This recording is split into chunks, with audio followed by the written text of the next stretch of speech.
You know, as a police officer, I'm compelled to make this video. I've been in law enforcement for 10 years, and I'm speaking to my peers, other fellow officers, people in any kind of law enforcement position. I've seen officers nationwide enforcing tyrannical orders against the people, and I'm hoping it's the minority of officers, but I'm not sure anymore, because every time I turn on the television, every time I look to the internet, I'm seeing people arrested or cited for going to church, for traveling on the roadways, for going surfing, opening their businesses, going to the park with their families, or doing nails out of their own house, using their own house as a place of business, and having undercover agents go there and arrest them and charge them with what? With a crime? I don't know what crime people are committing by doing nails in their own house, but we're seeing this more and more and more, and we need to start looking at ourselves as officers and thinking, is what I'm doing right?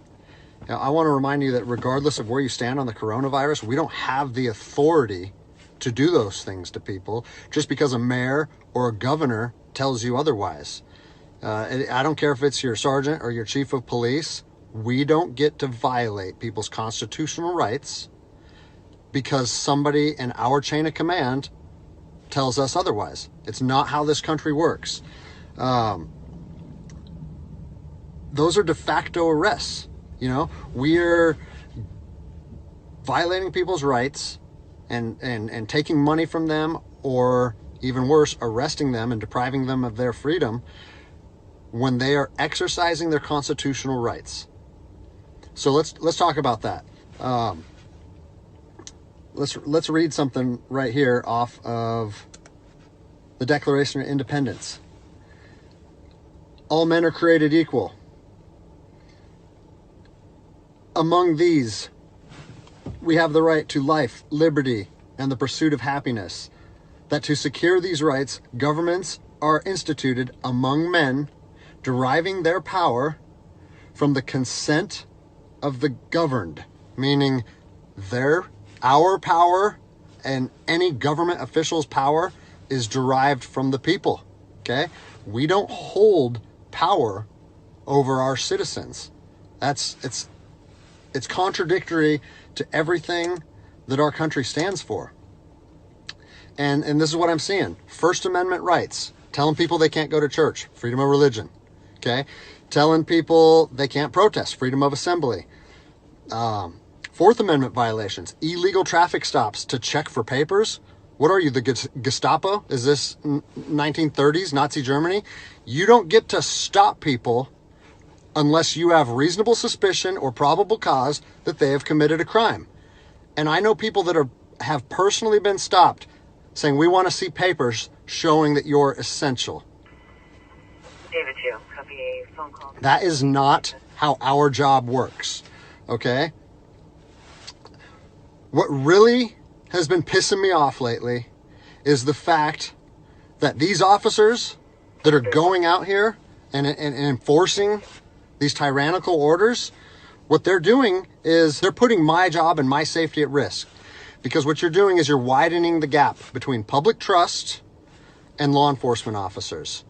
And what that's going to do is it's going to, I mean, look at what's happened to law enforcement in the last 10 years. Less and less public trust, and more often than not, that is a result of isolated incidents that get blown out of proportion. Well, they're not isolated anymore. They're happening every single day. And the thing that I want you guys to realize is that our power that we hold as law enforcement officers is nothing more than a facade. It's a badge and a gun. And people, you don't realize, if you haven't lived in anarchy, if you haven't seen combat, things can be stripped from people in a heartbeat. And that's what I'm afraid of. I'm afraid that these actions are going to wake a sleeping giant, i.e. the American people, okay? They are going to be put in a position where they won't have their rights trampled anymore. And us as law enforcement officers, we'll have our ability to enforce the law stripped from us in about 10 minutes. Okay? I think what is going to happen if this continues is we're going to see bloodshed in the streets. Okay? I don't want to see bloodshed in the streets on either side of this coin.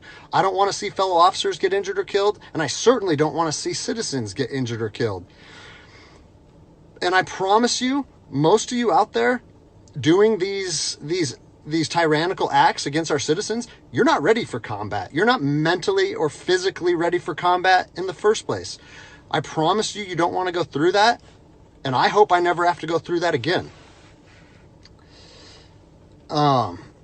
You don't get to just say, well, I'm doing this because I was told to do so, or I'm following orders, or I need to keep this job. Guess what? I need to keep this job more than anybody. I have 3 young children. I have 2 houses. Like, I have the same sob story that the rest of you guys have. But my personal choices and my living arrangements, no matter what they are, don't allow me to trample on people's rights. And I don't understand why that concept is so hard for people to understand. Listen, you need to stand up for what's right. You need to, if you're part of a department or an agency that is asking people or asking their officers or their deputies to impose on people's rights and infringe on their freedoms, you need to step up and say, no, that's not me. That's not what I signed up for, and that's going against my oath. And if that costs you your job, so be it. At least you'll be able to look at yourself in the mirror at night. I've already expressed this to my department. And luckily for me, I come from a department that I feel like my chain of command shares my view, but I don't care what department you're part of or what your chain of command thinks. You don't get to trample on people's liberty. And so, as a special operations veteran, I've fought on the streets of Iraq under the U.S. government's guise of freedom.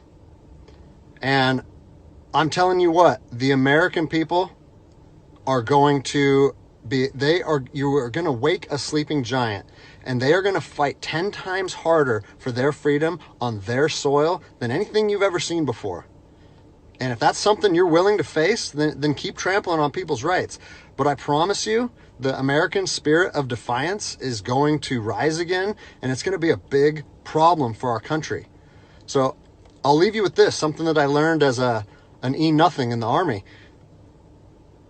No matter what situation you're put in, if you look inside yourself and ask yourself one question, am I doing the right thing?